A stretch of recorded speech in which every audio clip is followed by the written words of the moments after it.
তো hello' everyone মোৰ চেনেলটোলৈ আপোনালোক সকলোকে আকৌ এবাৰ স্বাগতম জনাইছোঁ। আজি আপোনালোকে দেখা পাব আমাৰ জনপ্ৰিয় অভিনেতা উৎপল দাসৰ এটা ধুনীয়া ভিডিঅ' আৰু উৎপল দাসে নিজৰ ইনষ্টা ৰিলছতো এই ভিডিঅ'টো শ্বেয়াৰ কৰিছে। গতিকে আহক অকণো পলম নকৰি আমি উৎপল দাসৰ এই ধুনীয়া ভিডিঅ'টো উপভোগ কৰোঁ।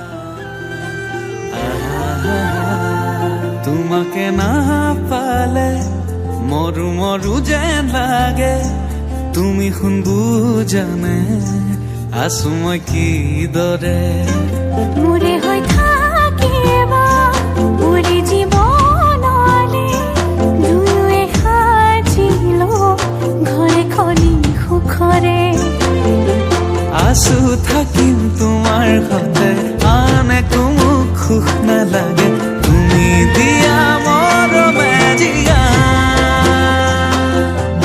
আমাৰ ভাগত জীৱন আছে যে এটা সৰু ভিডিঅ' আৰু ভিডিঅ'টো চাই ভাল পালে তেনেহ'লে লাইক আৰু কমেণ্ট এটা কৰি দিব আৰু এনেকুৱা ধৰণৰ ভিডিঅ' মোক পাই থাকিবলৈ আপোনালোকে চেনেলটো ছাবস্ক্ৰাইব কৰি ল'ব। তো এটা নতুন ভিডিঅ' লগ পোৱাৰ till then tata bye bye.